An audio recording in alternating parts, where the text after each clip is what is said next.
Hey guys, what's up? This is Blake with SmartHomeSD.com. Today I'm going to talk to you guys about a couple of questions I've been getting on my emails on how to set up the 2 gig Go control panel with either a Zwave device or an alarm device like a CO2 detector, a fire alarm, or even a zone sensor like a door sensor or something like that, and kind of how that differentiates between the Zwave network. There's two different networks on the device. They chatter in different frequencies, so there are two different entities on the actual panel itself, and that also means there's two different setups.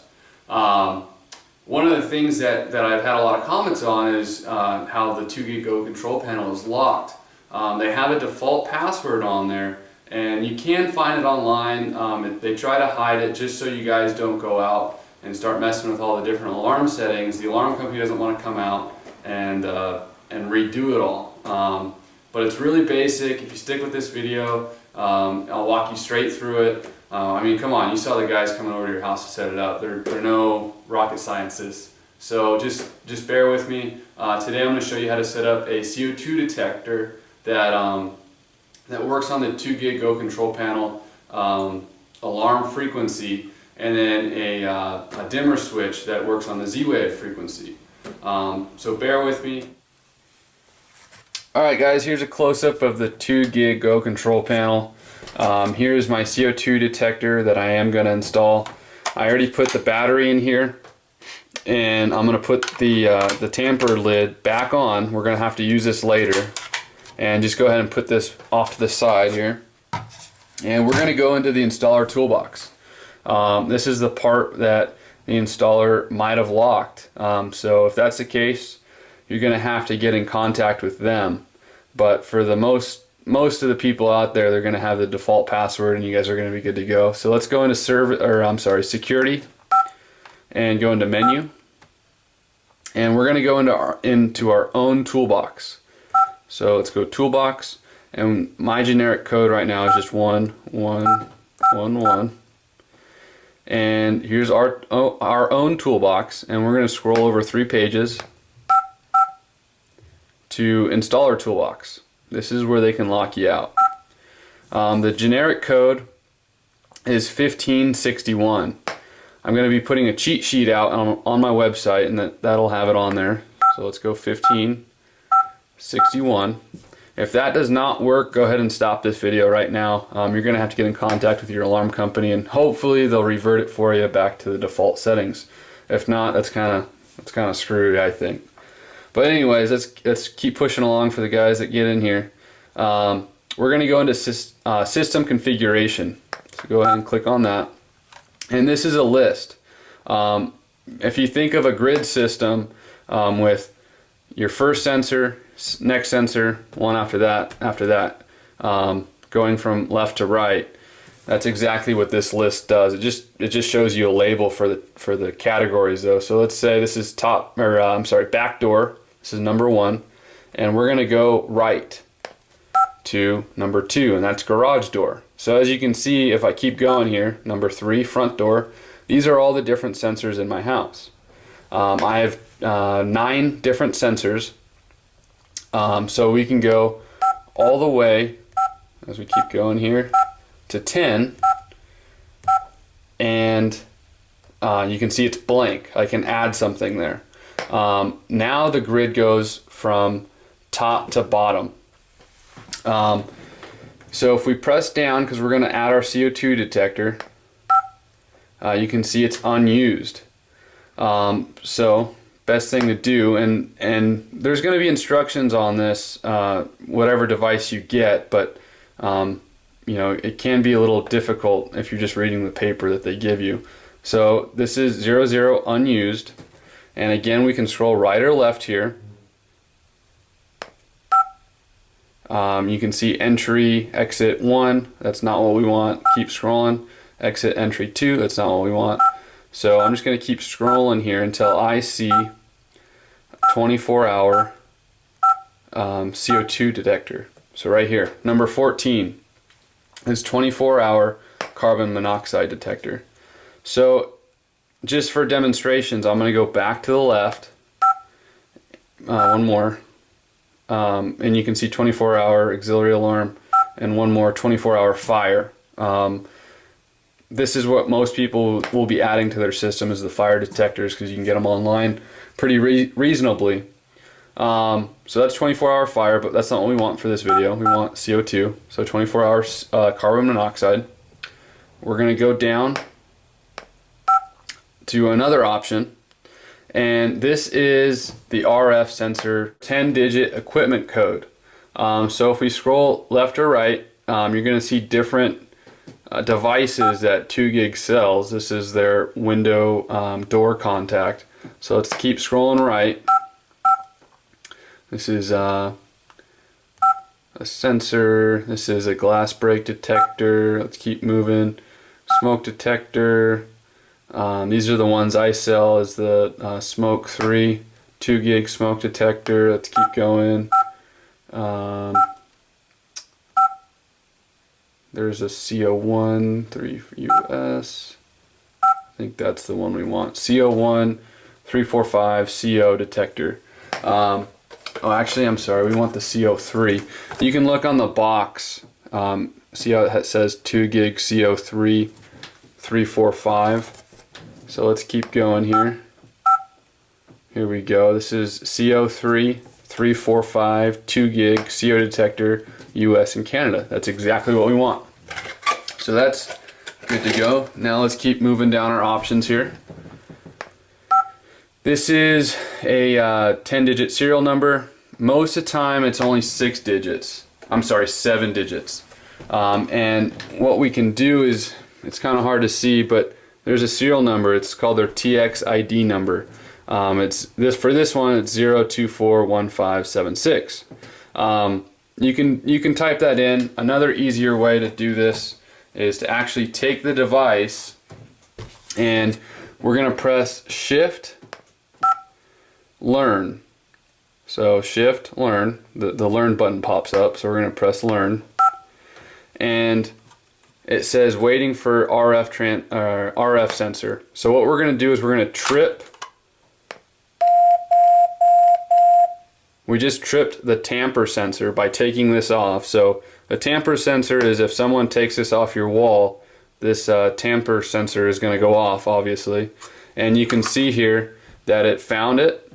It found the ID 0241576, and that's exactly, it matches my box. So that's good. We're going to press OK. Again, you can type that in 0241576, but an easier way to do it is to just put the trip the tamper device. So again, we're going to keep going down here. We're going to keep equipment age to 1 and move down to loop number. We're going to leave loop to 1. This is the generic for our CO2 detector. If you need something else, the instructions will tell you depending on what type of sensor you're plugging in. So let's keep going down here. This is Construct ROF sensor 10 voice descriptor. This is going to be the voice description that comes over the speaker when this device is tripped. For this instance, this is a CO2 detector. So with the cheat sheet that's on my website, you'll be able to look at the different code numbers and go ahead and input them. For this instance, we're going to go insert, and you can see a abort came up, and we're going to go 032. So that says carbon monoxide. And then we're going to press insert again because we're going to have another word, and we're going to go 052. Carbon monoxide detector. So that's what this thing will say once that detector gets tripped. You can change this, you can make it say fire detector or back door or whatever. On the cheat sheet, it'll give you the codes for the different words. You can also scroll through the words. There's a lot of different words though, so it would take a lot of time. Not even worth it. So we're going to go back to detector, and we're going to keep going down. This is Sensor 10 reports. On fire alarms and CO2 alarms, this is enabled by default. This means when this thing is triggered, the the authorities will be notified. I'm going to leave it. If you guys want to change it, go ahead. RF sensor 10 supervised. So for this one, one is sensor reports loss of battery power or close to battery power, and the other option is 0. I'm going to leave this to 1. I like to know when my devices are about to die. And let's go to our last one here. And this is RF Sensor Chime. There's different ones in here. Voice only, ding dong with voice. If we want it to go ahead and say carbon monoxide detector, like I inputted a couple slides ago, I'm just going to go to voice only.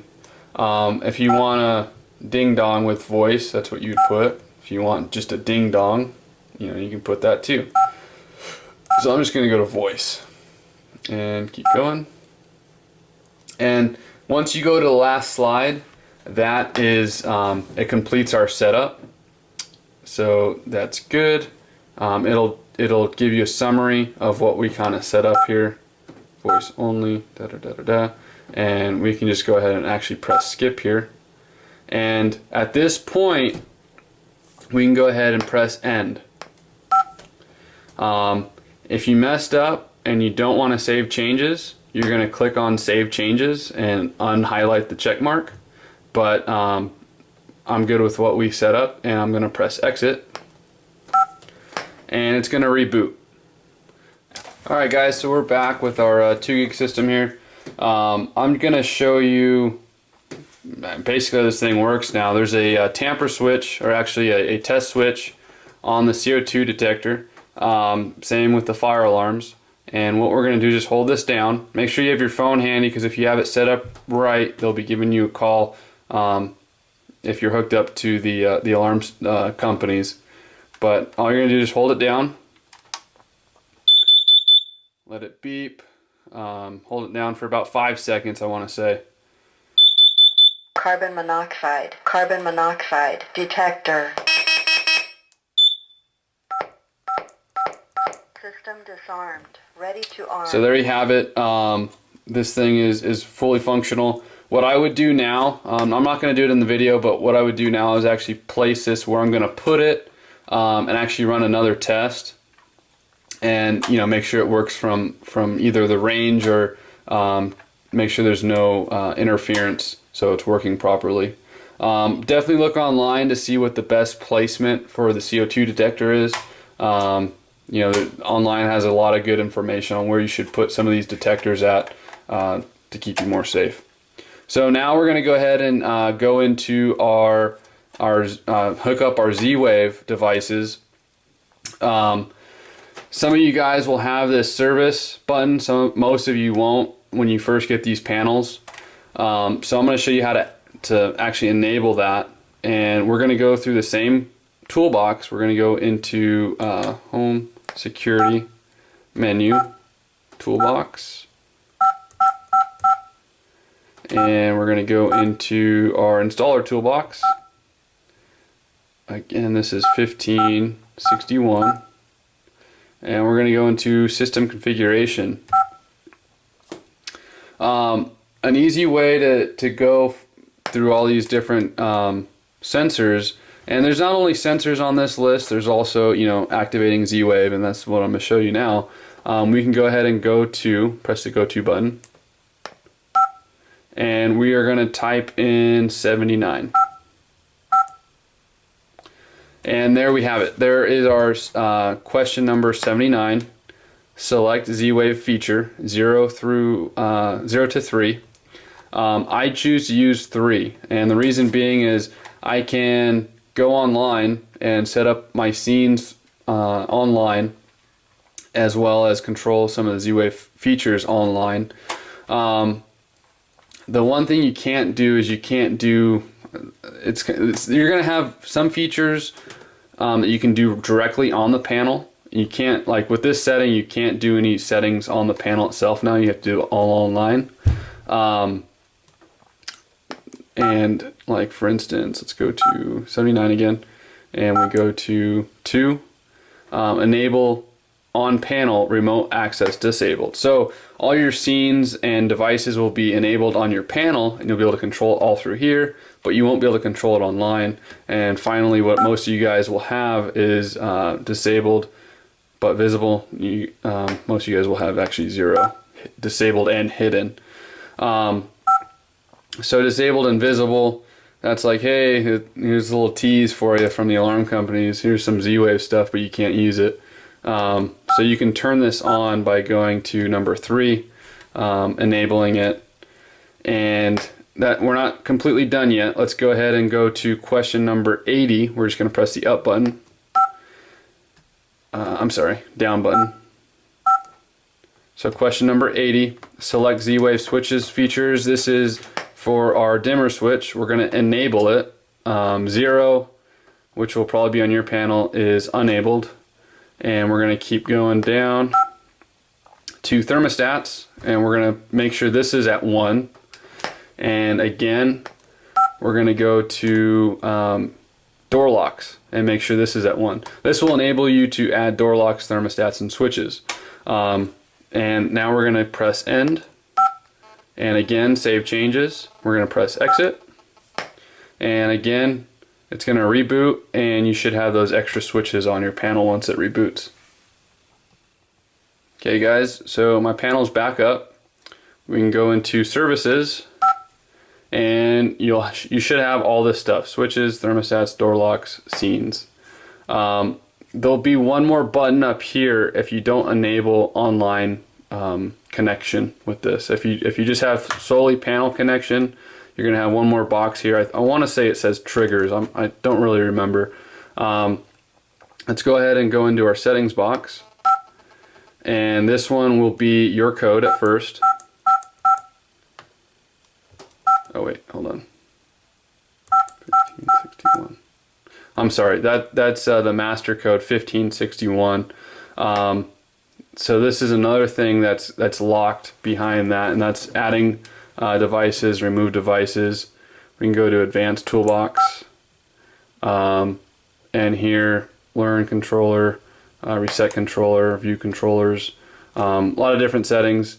But let's go ahead and we're going to deal with remove devices and add devices today.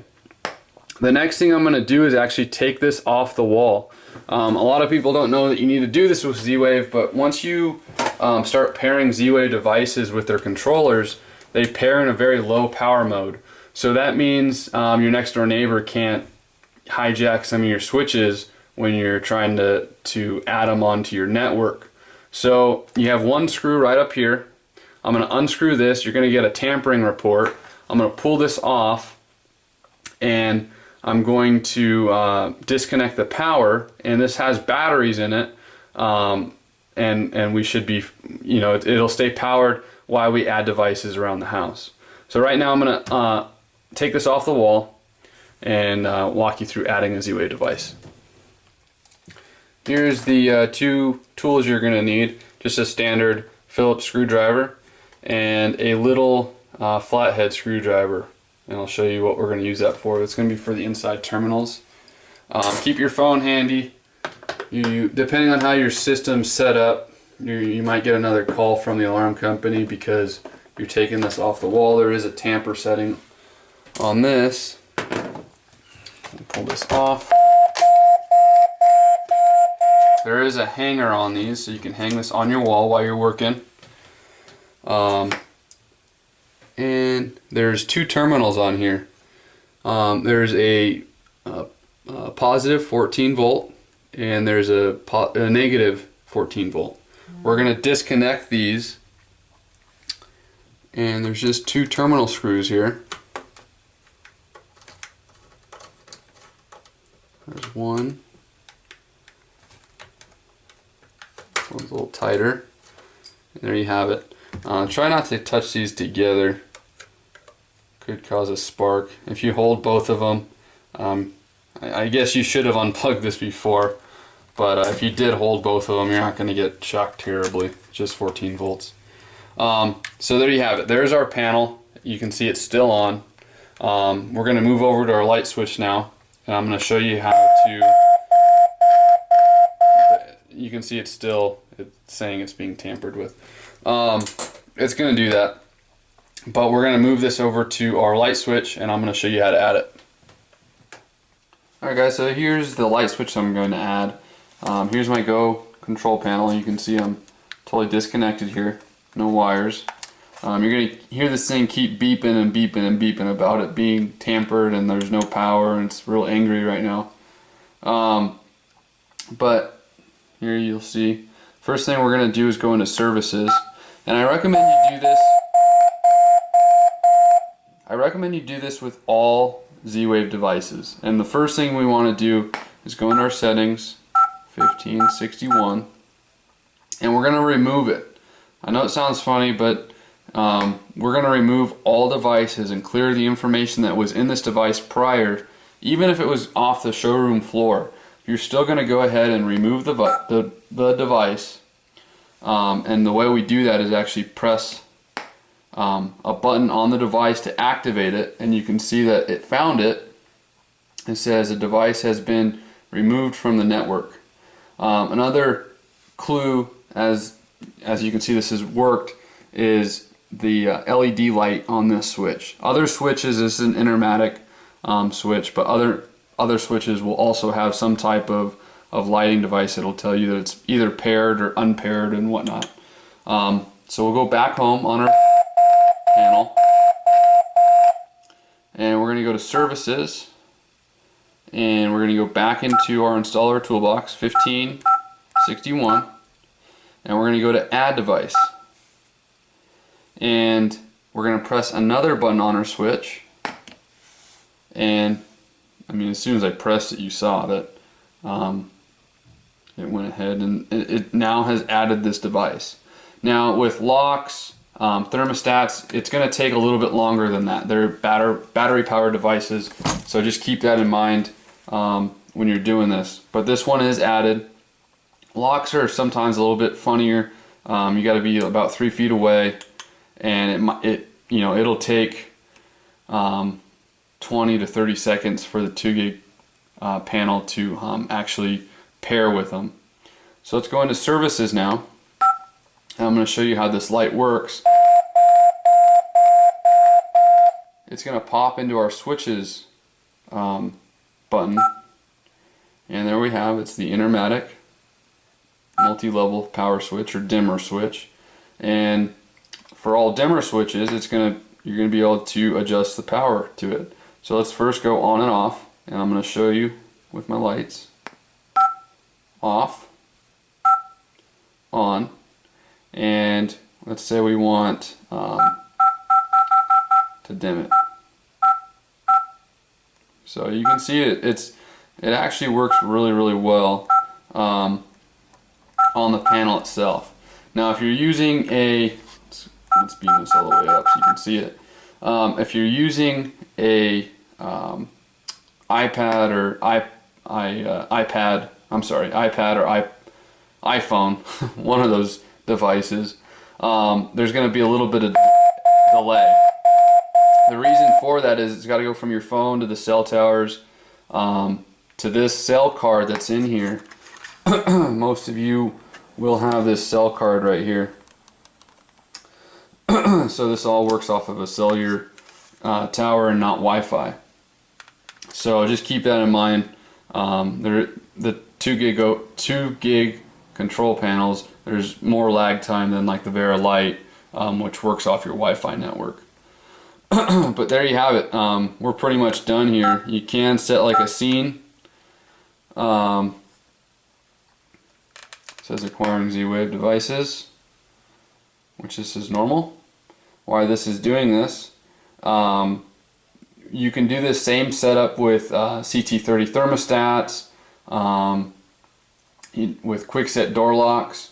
The 3 major things that this device will do is lights, locks, and thermostats. That's what it was made for.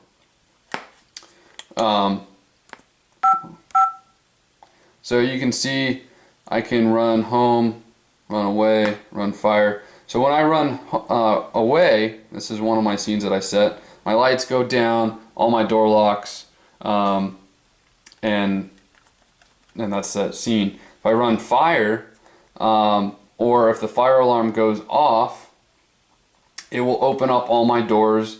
The lights will turn off, so all the power will go off, except for the walkways that need to be lit. So there you have it. If you guys have any questions, please let me know. I try to make this a little bit easier for people that don't have too much experience with the 2 gig control panel, and how you can set this up with other devices other than just a light switch. So if you guys have any questions, please let me know.